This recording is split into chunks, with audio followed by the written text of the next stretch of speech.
Alrighty, so I have this espresso machine right here. We're gonna be testing it out. I'm not even gonna try and say that brand name. I have no idea. If you wanna skip to the test right now, just go to this timestamp right here. But let's go ahead and unbox this. Of course, we have the user manual, and it is completely covered in this egg crate material. That stuff is really good at protecting the products. And then tucked away in here, we have the funnel, the tamper, and the double cup and single cup filters. All right, so this espresso machine has a 42-ounce water reservoir. There is a handle on the back of the water reservoir, so you can remove this, clean it, or just remove it to fill it up. It also makes it a lot easier to slide it back on.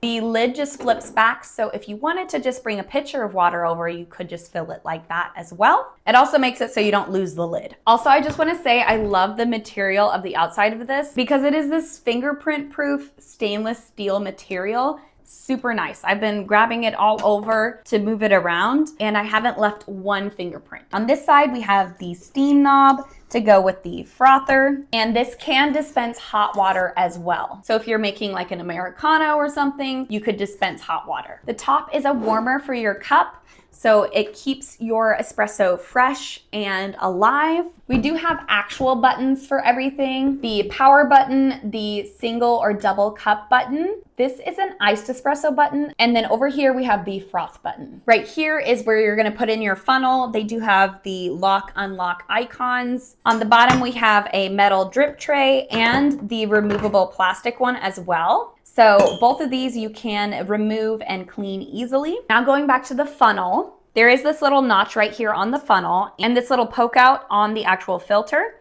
So you'll just line those up and then twist, and now it's in the lock position so it won't fall out. Now this funnel actually has a cool feature. So if you're worried about the funnel coming out, you can flip this up and it holds that metal even more. So you can tap all of the grounds out and be as rough as you want. And this filter isn't going anywhere. And then that just goes back down like that. We do have some little rubber feet.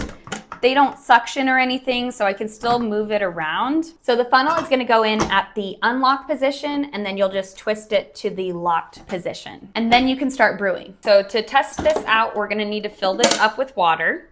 There we go. So to heat up our mug, and then also to clean out the frother, we're just gonna run some steam through here. So let's hit the power button, and then we're gonna hit steam, and then it's gonna blink until it heats up, and then turn it all the way to froth, and it will start steaming. And you can adjust the amount of steam that's coming out as well. So now that our espresso cup is warmed up, I'm just gonna stick it up here. Again, this is a warmer, so it is a little bit warm to the touch, not hot, but it's gonna keep our glass a little bit warm. And actually, I want to do the single cup this time, so we're just gonna set the double cup to the side and put in our single cup. And with the tamper scoop, it gives you a frother pin just to clean out the steam hole at the end of the frother. So one scoop should fit in here nicely, and then we're gonna tamp it down. So it should look something like that. All right, we're going up and twist. So right here, we already turned it on. We already steamed a little bit to heat up the machine. They do have an iced espresso button. That is pretty cool. So I'm excited to try that out. But for right now, we're just going to do a simple 1 cup test. So we're gonna hit that once, and within seconds, it's already giving us espresso. All right, now let's go ahead and get that frother going. So I'm just gonna froth a little bit of milk. We're gonna hold it at an angle. And we're just gonna pull it down until we hear that like whispering sound. And then you just continue doing that until you get the amount of bubbles that you want. And then we turn this off. And then always remember to clean out your frother after you're done.